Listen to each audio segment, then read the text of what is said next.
Okay, that's your brief little interlude. Hopefully our hearts are expanded, connected with all those around you. And with that, I'd love to just sort of honor this ashram, because something that I just love about being here is that while you teach a particular tradition, a very beautiful spiritual tradition, the teachings also encompass all other spiritual traditions. And I feel this is so important to acknowledge that any path is equal and that none are better than the others. And one thing I've learned in my studies of different spiritual traditions is there's one particular thing that you can find in nearly all, if not all of them, and that is something that I know as the golden rule. And that is the idea that we treat others as we treat ourselves, or we love others as we love ourselves. And so I think especially in our Western culture, it's really ingrained how to love others, how to give to others. It's always about, oh, treat other people right. And so many people give and give and give. And what I've noticed is that they neglect themselves. The part of the golden rule that a lot of people very well-meaningly forget is the part about loving ourselves, because nobody really teaches us that. We're told it's selfish. At the same time we're being told, oh, love yourself, it's also selfish. Well, I'd like to kind of change the definition of the word selfish and say, yes, we all need to be selfish and put ourselves first. It's that old saying on airplanes when the stewardess tells you to put the mask on yourself before you put it on the child next to you, because you're not going to be able to help that child unless you yourself is fully there and present. And so how do we do this? How do we love ourselves? And I came to, through a study of love and the heart, to realize that this needed to happen, but I didn't know how to do it. I didn't know how to love myself, and I would kind of think myself into that love. And what I was doing, I was trying to direct it towards me, but how do you do that when you are it? And so it became kind of an exercise in semantics and not an exercise in feeling. And so sometimes I would ask people, do you love yourself? Because I was trying to figure this out. And people would say things like, well, yes, of course I love myself. I'm very good at, my job, and I really take care of my children, and I do all of these things, and that therefore I love myself. And I'm thinking, well, it really sounds like you admire yourself, but where is the love? Where is that feeling that you're giving to yourself? And so I really wanted to figure out how to do this. Now, near-death experiencers, as Eben has told us, and as Dr. Moody has shared, all very, very many near-death experiences report this beautiful love that exists over on the other side. And very many of them will tell you, these people, that you can't bring that love back here. And I thought, well, no, that's not right. I think we can bring that love back here. And so these two things together, like loving yourself and bringing that love here, turned into a little priority for me. And so I set about a task trying to figure this out. And the key for me was this book I read called The Biology of Transcendence by Joseph Chilton Pearce. He's a longtime heart researcher. And he said something very interesting. He spoke about this organization called HeartMath, who actually studies the heart very scientifically and I can share all kinds of details, but the one I want to share with you right now is that when people generate a feeling of gratitude or love in their heart, they can actually create that loving feeling. So I thought, well, gosh, I can do that. So the direction that Joseph writes about in his book is to generate that feeling. So I thought, okay, I'll generate that feeling. And so I think about people that I love and things like that, and I'm still up in my head. I'm not feeling it in my heart. And the thing that really worked for me is when I landed on puppies, because I really, really love animals and dogs, especially puppies. I mean, who doesn't love a puppy? And as soon as I kind of started generating that feeling of a puppy, lo and behold, I started to be able to feel this kind of loving, tingly, warm feeling in my heart. And I hadn't really felt that before. Now, the other way I think it works is with babies, but I think it really only works with those newborns and very young babies, because as parents know, very quickly those babies turn into toddlers and adolescents and teenagers, and it becomes much harder to find that love as you're dealing with all of the angst and everything. So puppies don't really have that angst, and they're always, always, always happy. And they also give back unconditional love to us. I learned a lot about animals through a Healing Touch for Animals course, and one of the things we did was we took a pendulum to measure their chakra energy. And of course I had done that on a human before, and very often the heart was a small, swing of the pendulum, because a lot of us just don't have that expanded heart energy. But when we did it on horses and dogs, we would be measuring the chakras, and they would be pretty big. And then when we get to the heart spot, it turned into this enormous circle. And it made me realize that they have no stuff, like we put the drama. Dogs don't have drama. They may have trauma, but their hearts always remain big, and they don't have the mental linguistics to get in the way of really focusing on that heart energy. And so puppies really, really worked for me. So as I began to generate this feeling in my heart, I realized that I could expand it larger and larger, just like the heart math people say. And the more that you focus on that, and the more that you bring that into your heart, the more it gets larger and larger. And I realized as I did this that I was sending out love to others in a way, because as your heart expands out, it affects the people around you, and that love starts to touch people.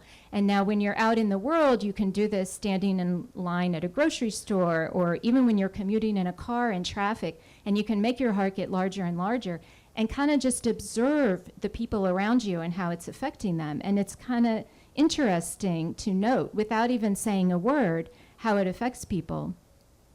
Now, back to loving yourself. Well, how do you turn that around and get it back to yourself?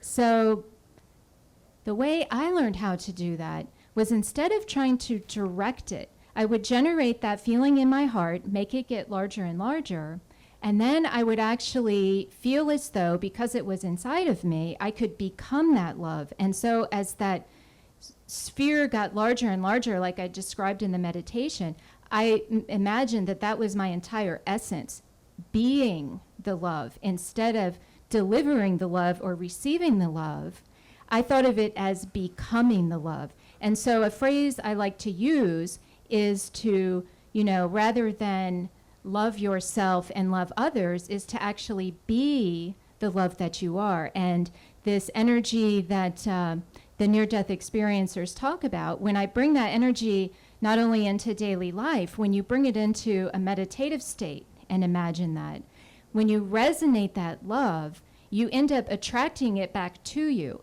And so when this happens, when you get into these states, that amazing love on the other side that seems so untouchable to those ND ears who've touched it actually starts to come back to you, and it creates this amazing resonance. And so I began the practice of, in my meditations, kind of just radiating that love out into the universe, the nethers, whatever you want to call it, and it would come back to me and get even larger. And so I've not had a near-death experience, so I can't report if it's exactly the same.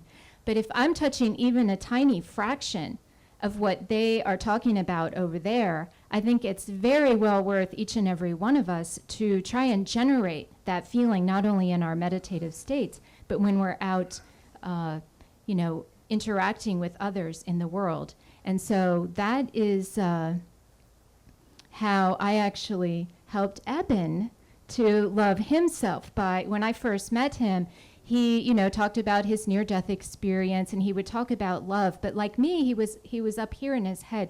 When I would love people, I would do it with my thoughts and not my heart energy, because I didn't know how. And Eben, even though he had touched that, he didn't know how to bring it back here into the world. And so I remember a course of many weeks just saying, do you love yourself? He'll tell you a little part of that story from his perspective. But eventually, over the course of maybe 4 to 5 months, he was able to say, yes, I do. And, it doesn't do any good to say, yes, I can, if you're not really feeling it. So it's very important to be honest with yourself as well. And I was very pleased that Eben was. And it was a beautiful thing to experience that with someone else. So with that, Eben is going to have some words to share. about love and Well, yes. yeah. Well, the other night, I thoroughly enjoyed sharing the story of my journey. But one thing I did not really stress enough is that the power of that love. Now, I believe that all of our religious and spiritual traditions, going back thousands of years, have originated with journeyers who went to that realm and felt that love and power. And that unconditional love, that's the most important feature, has infinite power to heal.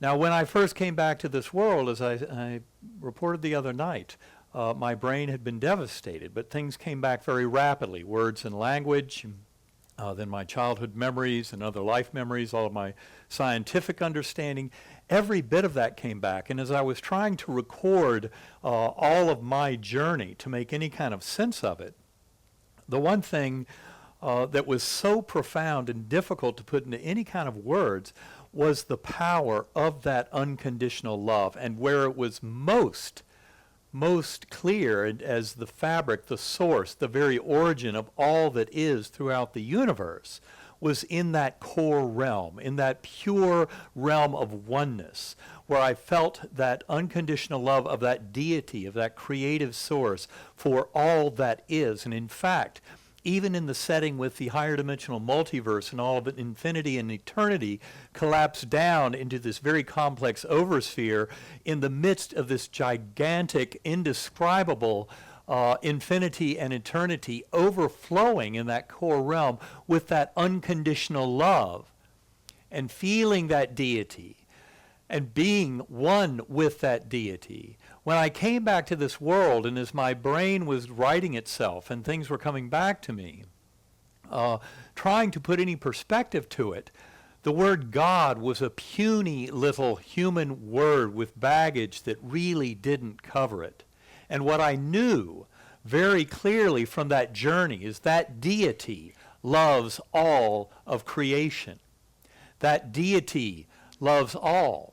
Jews, Christians, Hindus, Buddhists, all Muslims, every faith is united in their deepest mystical tradition. What I called that deity was Om, because that was the sound of the core. That was the resonance that comes from that infinity and eternity and all bathing in the unconditional love. It was also very clear that this was not a battle between good and evil, between the forces of dark and light, so that someday one or the other would win out. What became very clear is that infinite healing power of unconditional love is the force of light and love in this universe. The darkness and apparent evil are only the absence of that. They're not an opposing force at all.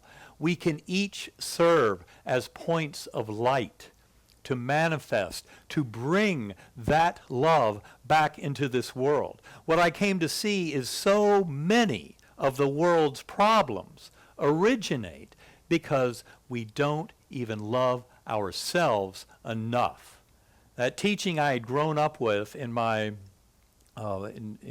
Christian upbringing had taught so clearly: love one another, love others, love your enemy. But you can't even begin to do that without loving yourself for the beginning. And so that was a deep lesson to me to bring back here and try and assimilate. As I said the other night, another part of my personal journey was the fact that I was adopted.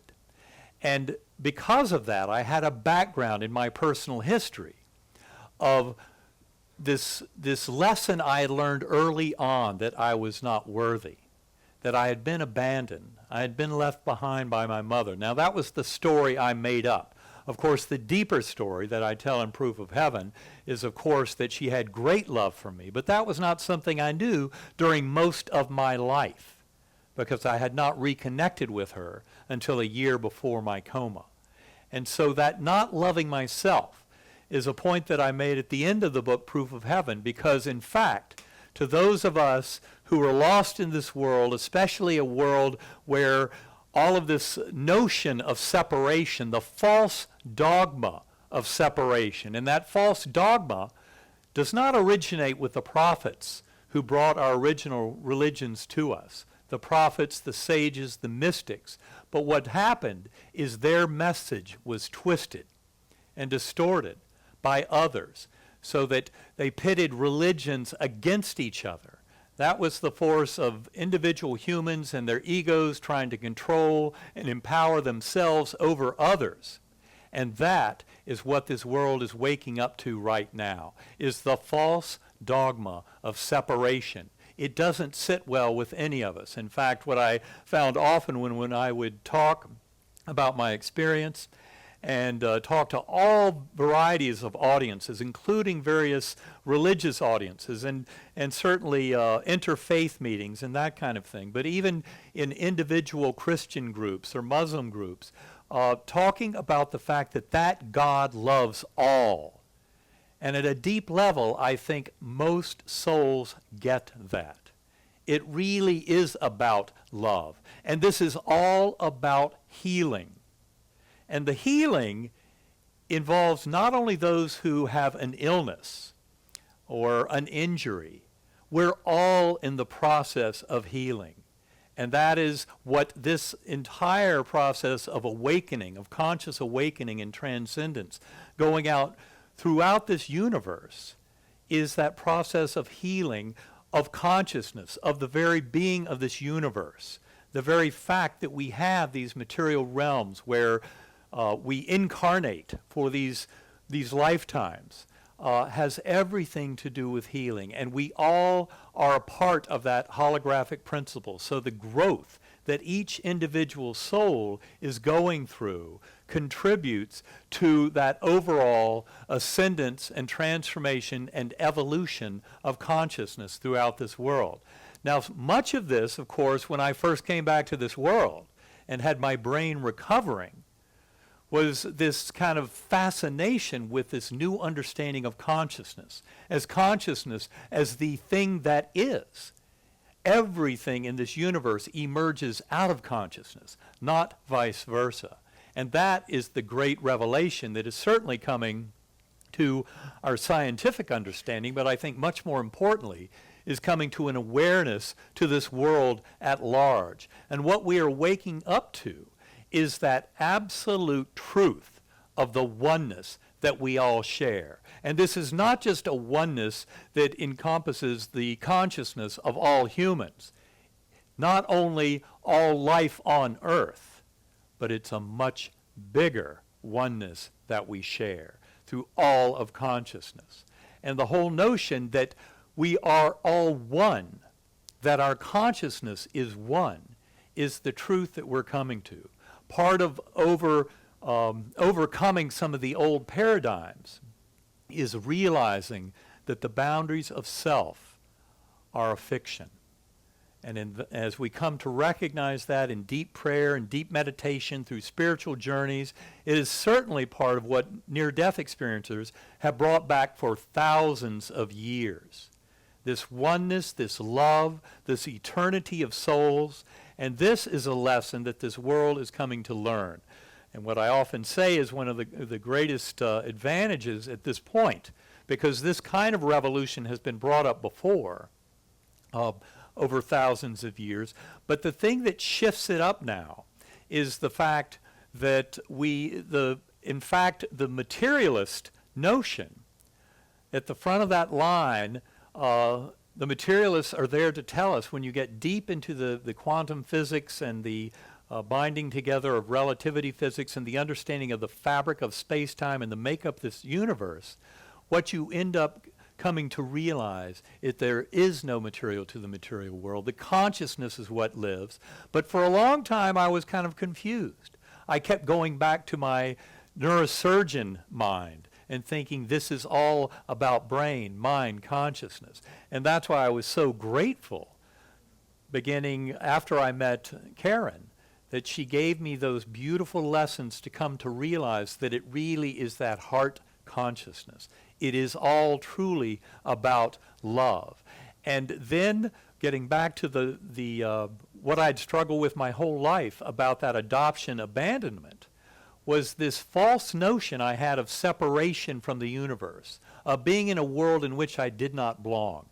And that is what this world is waking up to now, is in fact that sense of oneness, and that we're all in this together, means that by fully loving ourselves, we can then serve as a conduit. We serve as a conduit for that beautiful, infinitely healing power of that love. And that love can flow through us and flow out to all fellow beings. And it then becomes loving ourselves very deeply and truly as divine, eternal, spiritual beings. And then serving as a conduit for that love, because the Creator does love every aspect of this creation. Our very consciousness is part of that divine source. We are not separate from it at any time. And thus we can serve as a conduit to let that love flow through us to others around us. The fact that this love has no conditions attached is what gives it so much power. And so that unconditional love gives each and every one of us the infinite power to heal, as we come to recognize this, to heal ourselves, to heal all of those in our soul group, all of our loved ones. I came to see after my journey that many who I had considered before my illness to be an enemy or a nemesis, someone who was in the way of my accomplishing things, was actually a very near and dear soul mate. And that in fact, we were simply trying to teach each other some very difficult and challenging lessons as part of this growth. And so I cannot overstate the power of this unconditional love to allow all of us to participate in this beautiful healing. For me, that whole feeling of unworthiness of love was answered by coming to realize that we are all divinely connected to that infinite loving power. And that is something that we are all here to share. That is something that makes it so beautiful to come to a community like this that is so open and so accepting. And what I see occurring around this world is that that kind of an awakening is coming to us. Many people often ask me, well, how can you be so optimistic about our future? Look at what's going on around us. I mean, all one has to do is take a look at the current political situation in the United States. And if you don't just throw your arms up and like, how in the world have we ever gotten to this state? Well, likewise, look at the conflicts and the warfare around the world. It all seems to be worsening. To me, that is a very positive sign. Even the rising up of the fundamentalisms is really the death throes of the old regime. The status quo up to this point, we have proven very well, does not work. The infinite power, healing power of unconditional love is what we can bring into this world and what I see everywhere I go. This is something that is coming to us.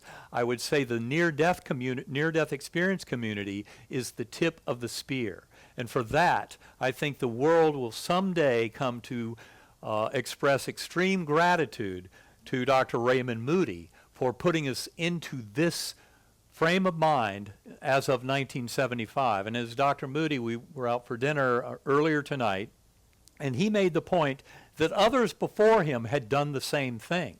They brought this same message forward in many different forms. So why is it any different now? Well, there are several reasons. One is what I mentioned earlier, how in fact the materialist science lets us know that there's no material to the material world, shows us that consciousness is fundamental. So in fact, our very investigations into the nature of reality prove to us that this is a spiritual universe and that we are all eternal spiritual beings. And not only that, with those false boundaries of self, we are all interconnected, not just with each other, so that hurting another is hurting ourselves, but we are all very directly linked to the divine.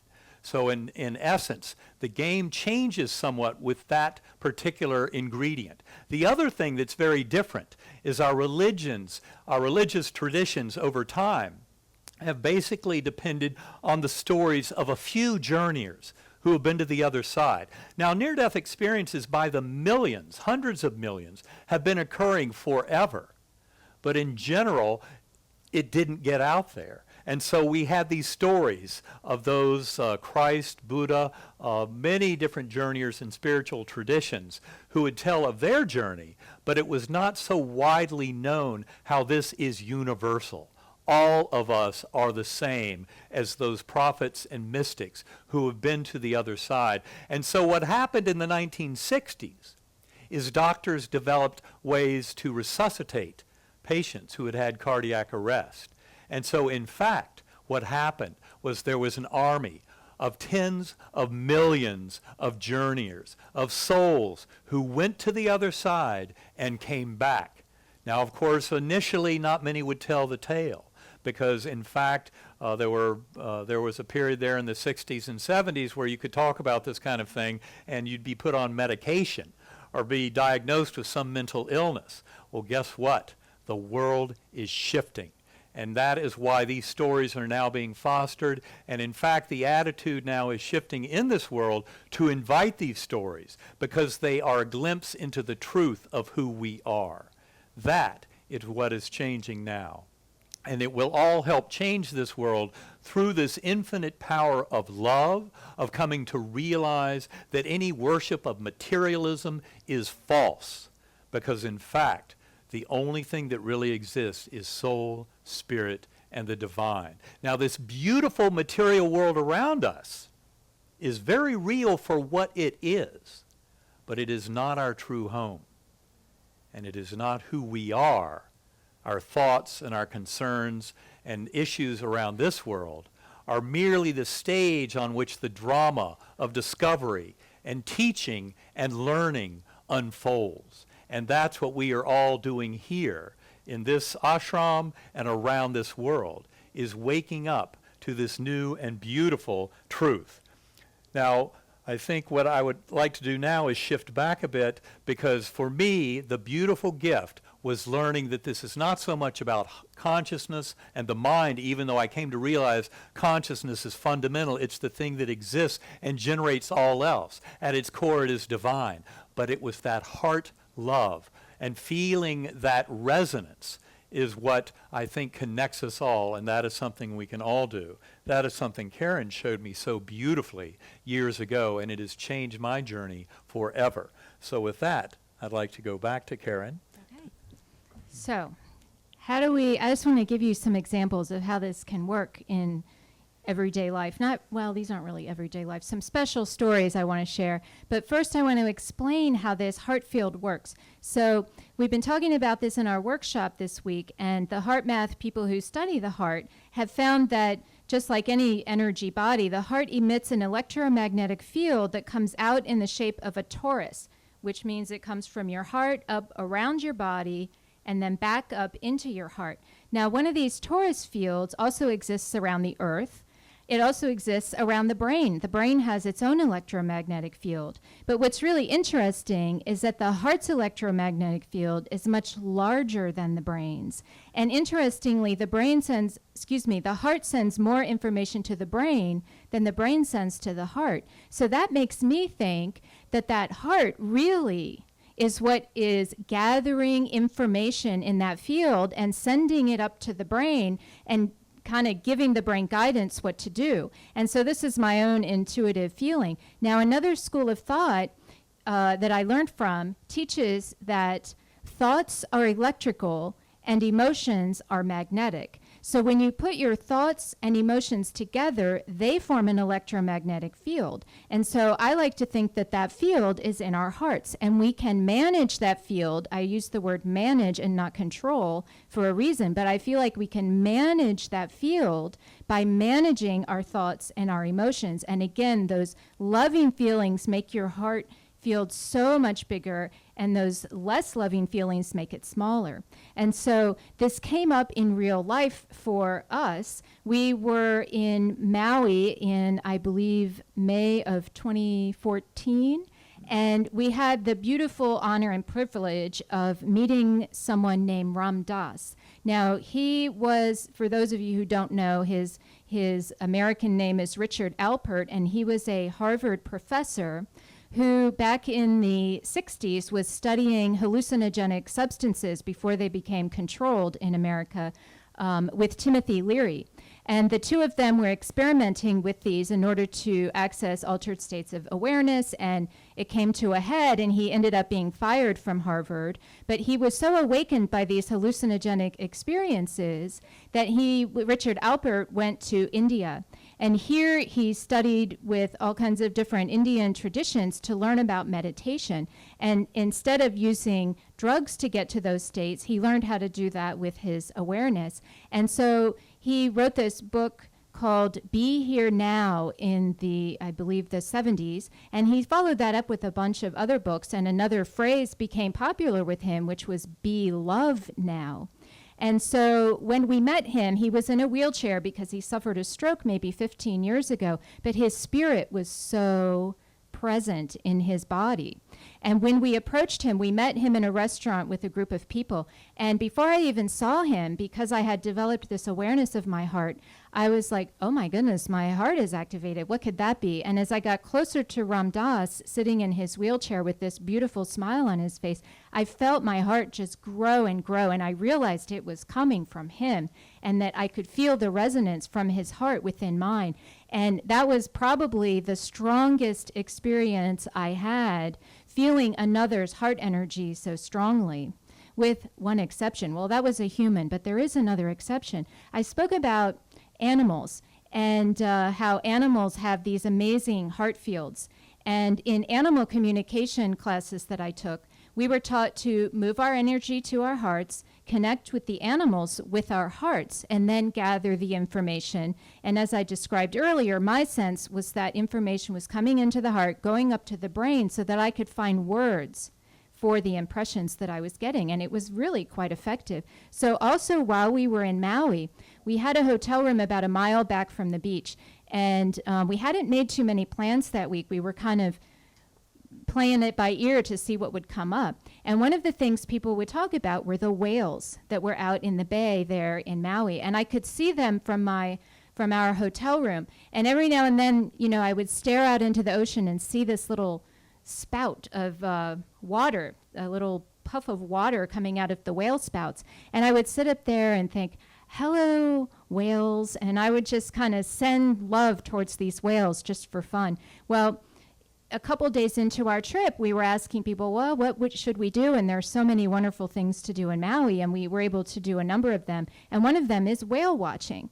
Now, we were told this time of year, it was kind of towards the end of the season. Most of the whales weren't around, but maybe we could try that. And so we thought, all right, and we started asking people, how can we see some whales? Well, a local woman that we met, who was also an amazing massage therapist, she told us that she had this friend at the Four Seasons Resort, which was right on the beach, who owed her a favor.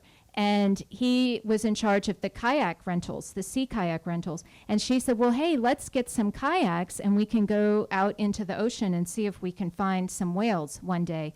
So we picked a mutually convenient time, and we met her down at the Four Seasons. Now, she brought a friend with her, and we had 2 double sea kayaks. So she and her friend were in one sea kayak, and Eben and I were in the other. And we didn't really have a plan. There was no tour guide or anything. These women had been out there a few times, but there are no tricks, like of where to find the whales. You kind of just have to wait and see where they show up. And boats are wandering around trying to get a look at some whales. There's paddle boarders, paddling around, and everyone's keeping their eye out for whales. Now, you're not allowed, if you see a whale, you're not in the distance, you're not allowed to chase after the whale. So you kind of have to wait for the whales to come to you. It's a real crapshoot. And again, we were told it was very rare and maybe not hopeful, but we thought, well, we'll have a fun little sea kayak adventure. So as soon as we get out into the water, it wasn't too long, we were still in kind of shallow water, when these two rather large, about this big two sea turtles swam right underneath our kayak. And that was so beautiful because the water was so clear and they were so amazing. And I'm also a big fan of turtles, and so I used to collect them as a child. So to me, this was really cool to see these giant sea turtles so close. And I'm thinking, oh, wow, if this is all we get to experience, this is really amazing. So Joanna, our kind of tour guide, kayak person of the day, she said, okay, guys, let's get paddling out here. And Joanna and I were the back people in the kayaks. And is that true? No, you were in the back. We were in the front. And so in the front, we were sort of guiding things. And Joanna looked over at me and she said, okay, Karen, which way do you think we should go? And I said, well, I'm feeling, this way. And she said, yeah, that's the way I'm feeling too. So we thought, okay, let's paddle that way. We all agreed. And so we start paddling. And we're looking and we're seeing the boats off in the distance and the paddle boarders, and we don't see whales anywhere at all. But we're thinking, it's just a beautiful day. Let's enjoy our kayak ride. And then Joanna says, Karen, you're into sound. What sound would you make to attract a whale? Well, my business partner and I, Kevin, had experimented with whale sounds. And whale sounds are actually really amazing. You probably are familiar. They're different, but they kind of go like this, these kind of sounds. And they're very deep and resonant. And we had made some sound meditations using whale sounds sometime previously, and I knew that sound, when we were really bathed in it, was just the most amazing resonance. And so I knew exactly how to make a whale sound. So I started warbling in the kayak, as loud as I could. And the next thing I know, Eben's joining in, and Joanna and her friend are joining in, and we're all just at the top of our lungs going, And I don't know what the other people thought, but we were having a good time. And but then I felt my heart activate again. Now, Ram Dass had activated my heart, I believe, just the day before. And so I was thinking, oh, my gosh, where's Ram Dass? Is he in the ocean? And I knew that they took him swimming every week. But that wasn't that day. And I thought, oh, my goodness. And then but I said it out loud. I said, oh, my God, my heart is so enormous. I don't know what's going on here.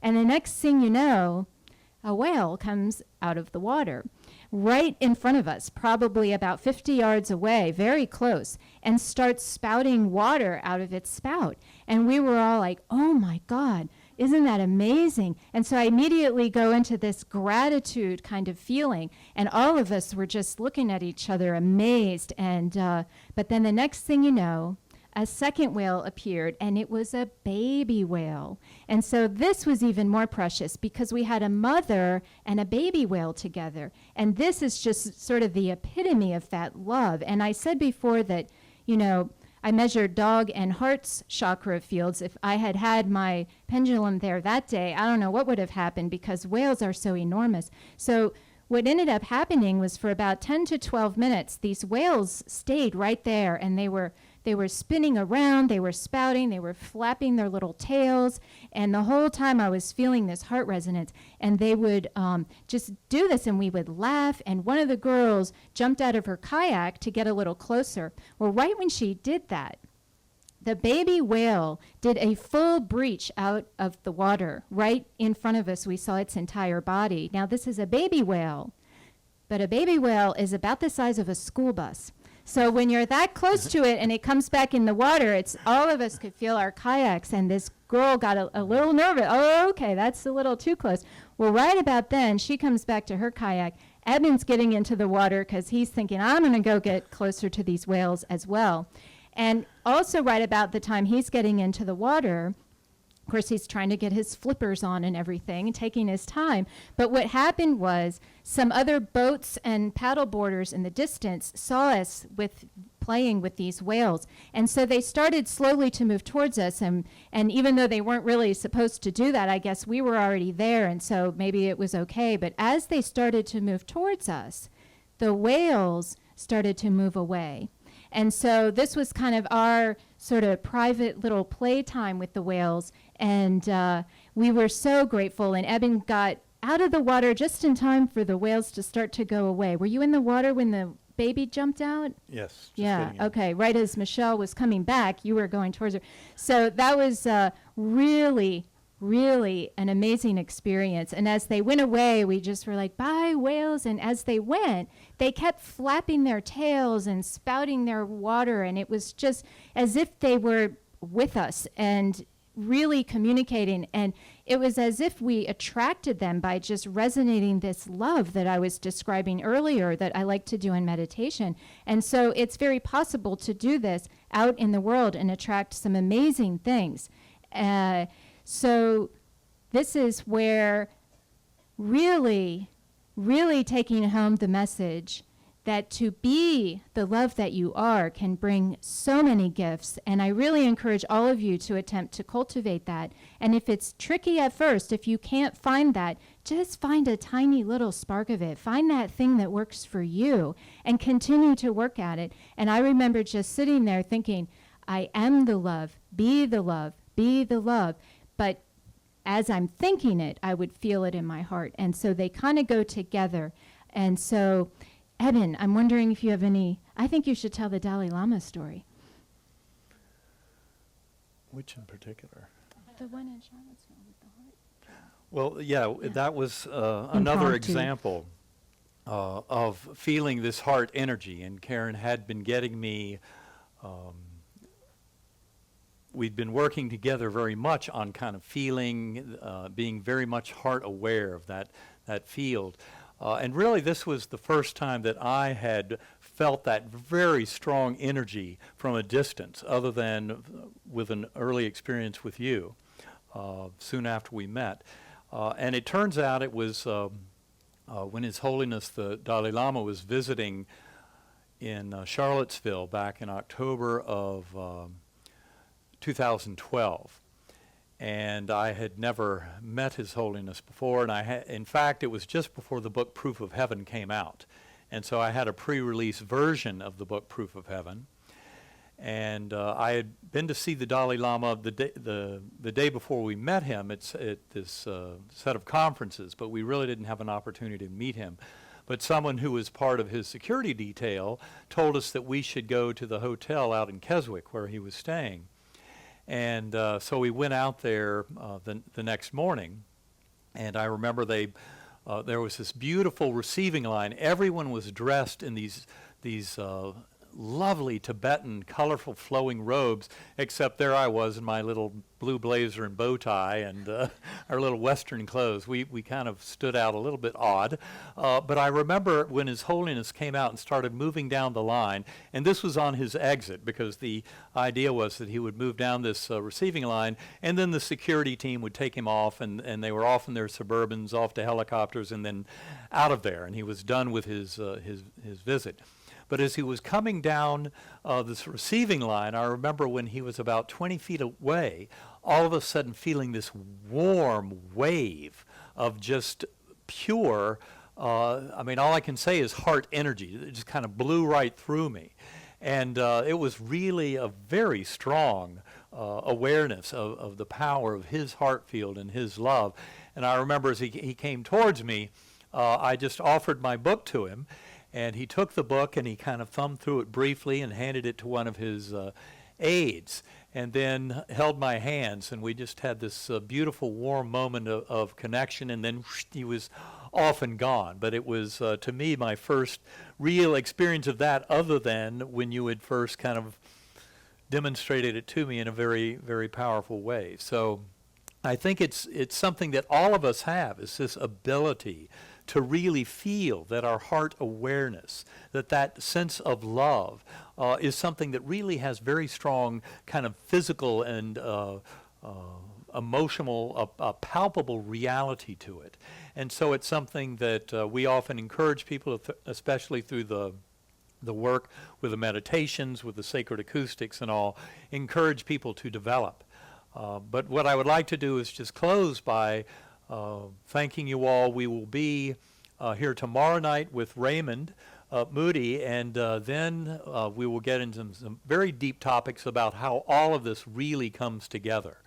Much more about the binding together of science and spirituality, the growing awareness of the fundamental primacy of consciousness in the universe, and how this whole world is shifting to one of love and harmony. It's an awakening that I think is inevitable in looking over human destiny over the last many thousands of years. And I think it's all occurring for a very major reason, and that has to do with the fact that we are becoming part of a much grander club. And as this world comes to recognize that, the only way to become part of that and be assimilated into that consciousness of this universe will be to finally learn that lesson of love. So thank you all very much.